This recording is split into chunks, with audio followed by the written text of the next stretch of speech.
Winemaking is often thought of as an art form, but in this modern age, California's vineyards are turning to precision monitoring equipment and smartphone apps to help them create the perfect glass.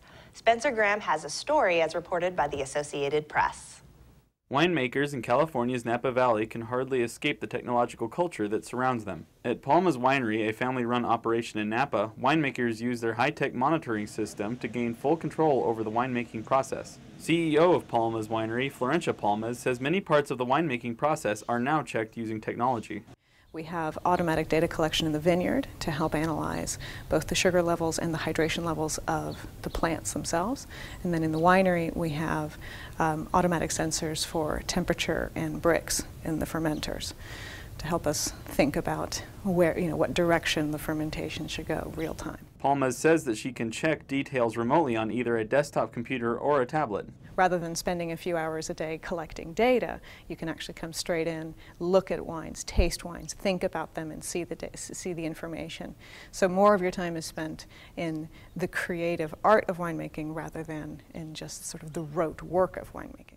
Professional winemakers can bring their grapes to Juicebox Winery in Napa, California to produce their own labels using the tanks on site. Monitors on each tank deliver data to a system called TankNet, which helps Juicebox production manager Garrett Martin manage the temperature and sugar levels of each tank according to client requests. So I have a set point of 28 that you can see right here. So the tank is trying to achieve that temperature, and currently it's at 34.7 degrees and it's actively cooling. TankNet also has an iPhone app that allows Martin to check data when he is away from the tank room and his computer. He says it helps him meet client demands. Winemaking is, at the same time that it's a very science-based and sort of mechanical process, there's also a great deal of artistry that goes into it.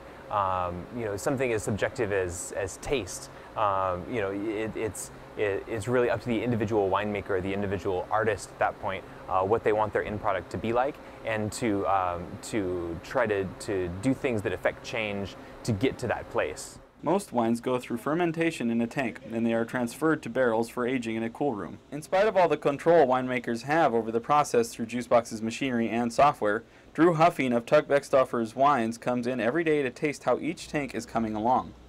I think much more of it has to do with tasting, with knowing what I want, with how fruit and then wine actually tastes. And so, like, for instance, I love this place because I do have great control over these really small details using the technologies they have, but it's in doing that I can really hopefully coax out the flavors and essences that I want of the wine. Robert Smiley from University of California, Davis is an expert in the business of winemaking. He says technology is the only addition to the winemaking process.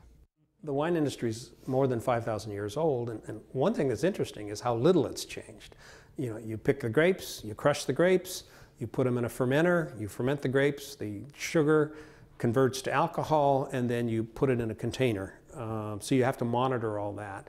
But the basic process is the same as they were doing 5,000 years ago. What's changed is the chemistry and the monitoring and the precision with which you make wine. And we'll be right back after this with some more news from around here and the wider Northwest.